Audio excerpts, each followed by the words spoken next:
C'est dans une atmosphère à la fois solennelle et chargée d'espoir que la commune urbano-rurale de Fungurumé a procédé ce lundi 4 mai 2026 au lancement officiel des épreuves hors session de l'examen d'État édition 2025-2026. Au total, 4772 candidats répartis dans 10 centres, dont 6 à Fungurumé, 2 à Tenkié, un centre à Kakanda et un autre à Bunkea, qui compte la sous-division de Lubudi 2. Ces derniers ont pris part à ces épreuves, dont 2849 garçons et 1923 filles réparties dans 6 centres des passations de la place. L'hymne national.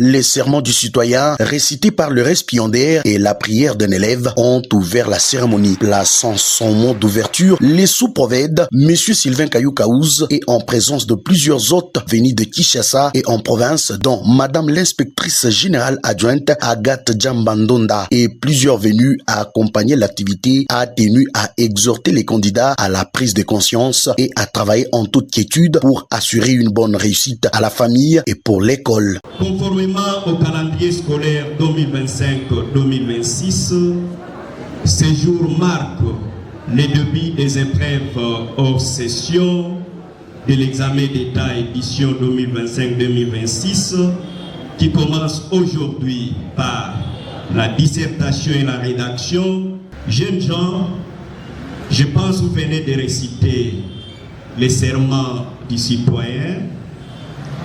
Je voudrais vous rappeler que le Congo d'aujourd'hui et de demain, que nous voulons fort et prospère et fondé sur des valeurs.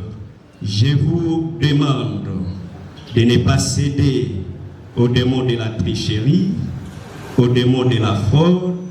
Je vous convie à un travail personnel et la réussite vous sera garantie.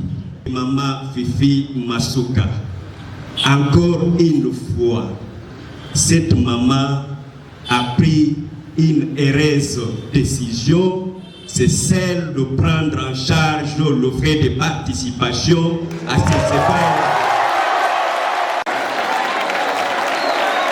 Ainsi, ce fut le moment où l'autorité communale, Aline Makanotilombo, a procédé au lancement officiel en présence des inspecteurs, de représentants de la sécurité, en donnant ainsi le go à cette épreuve. Le bourgmestre de la commune de Fungurumé a exhorté et a encouragé les finalistes à donner les meilleurs d'eux-mêmes afin de bénéficier de la bourse Excellencia. Vous avez 80, vous partez en France.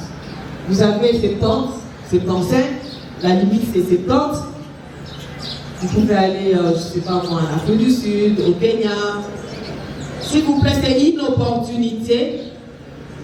C'est la première dame de notre République qui s'est dit la jeunesse est réellement l'avenir. Et une éducation repose sur vous. On a besoin de vous, de votre performance, de votre détermination, pour que la commune de Fungurumé nous ressort aussi de 4, 5 ou 100% des élèves qui auront plus de 50%. Que mon Dieu vous bénisse, qu'il nous accompagne, qu'il nous couvre. On a dit Salomon, que Dieu nous donne l'intelligence et que Dieu nous donne la sagesse. Soyez remplis de beaucoup d'intelligence et de la sérénité. Merci beaucoup. La cérémonie de lancement a été marquée par quelques temps forts, suivi des orientations données aux candidats sur le respect des consignes. L'ouverture officielle de Mal, contenant des questionnaires, a symbolisé le début effectif de l'examen. 9 sujets, chacun doit choisir un sujet. N'est-ce pas? Oui. Vous avez compris? Oui. Vous n'avez pas prendre une feuille pour commencer à répondre à toutes les questions posées ici.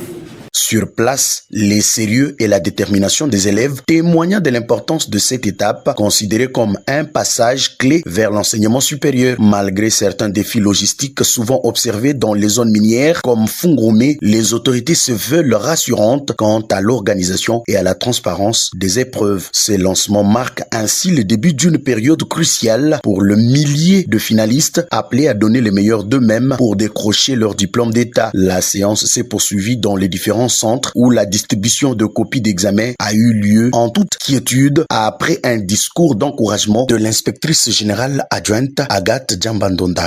Chacun est déterminé à affronter ses épreuves. Et c'est avec cette détermination-là qu'on peut aboutir à un bon résultat. Parce que le vouloir, c'est le pouvoir aussi.